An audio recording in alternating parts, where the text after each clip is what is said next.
என்னோட பேர் கயல்விழி. எனக்கு இப்போ 40 வயசு ஆகுது. நான் ஒரு கணவனால் கைவிடப்பட்ட பெண். என்னோட வாழ்க்கையில பெரும்பாலான நேரத்தை நான் தனியாவே வாழ்ந்திருக்கேன். இளமையிலேயே என்னோட கணவர் என்னை விட்டுட்டு வேறொரு பெண்ணோட போயிட்டாரு. எனக்கு 2 குழந்தைகள் இருந்தாங்க. அவங்களோட எல்லா பொறுப்பும் என்னோட தலையிலதான் விழுந்துச்சு. குழந்தைகளுக்காக என்னோட முழு வாழ்க்கையையும் அர்ப்பணிச்சுட்டேன். ஆனா குழந்தைகள் வளர்ந்தாங்க, அவங்களுக்கு கல்யாணமும் ஆகிடுச்சு. குடும்பமும் வேலையும் வந்ததுக்கு அப்புறம் என்னோட வீட்டுக்கு வருவதையே அவங்க நிறுத்திட்டாங்க. அவங்க என்னை முழுசா மறந்துட்ட மாதிரி ஆகிடுச்சு.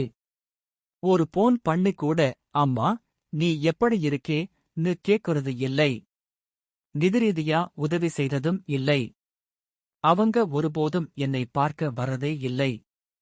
சில சமயங்கள்ல நானாவே அவங்க வீட்டுக்கு போய் பார்க்கலாம்னு போனாலும் வாசலிலேயே பேசி விரட்டி விடுவாங்க. என்னோட வயசு கூடிக்கிட்டே போகுது. நாளுக்கு நாள் தனிமையை அதிகமா உணர்ந்துகிட்டே இருக்கேன். எனக்கு ஒரு சின்ன வீடு இருக்கு. என்னோட வீட்டுக்கு பக்கத்துல ஒரு வீடு இருக்கு. அங்க யாரோ வாடகைக்கு வந்திருந்தாங்க. அவங்களோட வயசும் கிட்டத்தட்ட என்னோட வயசு மாதிரியே 40லிருந்து 42க்குள்ள. நான் தினமும் காலையில பால்கனியில உட்கார்ந்திருப்பேன். சில சமயம் செய்தித்தாள் படிச்சிட்டு இருப்பேன். சில சமயம் செடிகளுக்கு தண்ணீர் ஊத்துவேன். அப்போ எதிரே வசிக்கிற அந்த நபர் அடிக்கடி எனக்கு தெரிவாரு. அவரும் 40 முதல் 42 வரை வயசு இருக்கும். ஆனா பார்க்க ரொம்ப அழகா, நல்ல மனசு உள்ளவரா இருந்தாரு. ஒரு நாள் காலையில 9 மணிக்கு மாநகராட்சி தண்ணீர் வர ஆரம்பிச்சது. ஆனா என்னோட வீட்டுக்கு தண்ணீர் வரல. கீழே இறங்கி பார்த்தேன். குழாய் உடைஞ்சு தண்ணீர் கசிஞ்சுகிட்டு இருந்துச்சு. என்ன செய்வதுன்னு தெரியல. பக்கத்து வீட்டுக்கு போய் உதவி கேட்கலாம்னு நினைச்சேன். அவர் வீட்டு கதவை தட்டினேன். கதவு திறந்ததும் என்னோட வீட்டுக்கு தண்ணீர் வரல, குழாய் உடைஞ்சிருக்கு, கொஞ்சம் உதவி செய்ய முடியுமா?ன்னு கேட்டேன். அவர் சிரிச்சுக்கிட்டே சரி வாங்க உதவி செய்றேன்னு என்னோட வீட்டுக்கு வந்தாரு.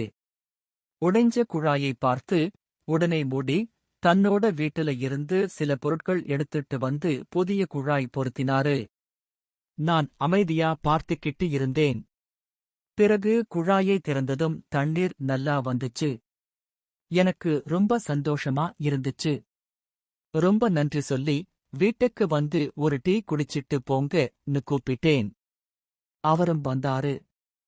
நான் கிச்சன்ல டீ தயார் பண்ணி 2 பேரும் குடிச்சுக்கிட்டே பேச ஆரம்பிச்சோம். அவர் பேர் கதிர். தனியா வாழ்ந்துகிட்டு இருக்காரு. 4 வருஷத்துக்கு முன்னாடி மனைவி இறந்துட்டாங்க. குழந்தைகள் இல்லை. மனைவியோட நினைவுகள் தாங்க முடியலன்னு சொந்த வீட்டை விட்டு வாடகைக்கு வந்திருக்காரு. இதைக் கேட்டு எனக்கு ரொம்ப வருத்தமா இருந்துச்சு. பிறகு அவர் நீங்க உங்க பத்தி சொல்லுங்கன்னு கேட்டாரு. நானும் என்னோட கதையை சொன்னேன். கணவர் 8 வருஷத்துக்கு முன்னாடி விட்டுட்டு போயிட்டாரு. குழந்தைகளை தனியா வளர்த்தேன். இப்ப அவங்களும் என்னை மறந்துட்டாங்கன்னு. இதைக் கேட்டு அவர் ரொம்ப வருத்தப்பட்டாரு.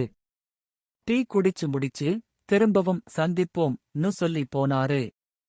அப்புறம் எங்க பால்கனிகள் நேருக்கு நேர் இருந்ததால ஈவினிங்ஸ்ல 2 பேரும் பால்கனியில நின்னு பேச ஆரம்பிச்சோம். ஒரு ஞாயிறு வாராந்திர சந்தைக்கு போறப்போ அவரும் என் பின்னாடியே வந்தாரு. நானும் அங்கதான் போறேன், ஒன்னா போலாமா?ன்னு கேட்டாரு. 2 பேரும் சேர்ந்து போய் காய்கறி வாங்கினோம். வழியில ஐஸ்கிரீம் வாங்கி சாப்பிட்டோம். பேசிக்கிட்டே வீட்டுக்கு வந்தோம். அந்நாள் ரொம்ப சந்தோஷமா இருந்துச்சு. அப்புறம் நாங்க அடிக்கடி சமைச்ச உணவை ஒருத்தருக்கு ஒருத்தர் கொடுத்துக்கிட்டோம்.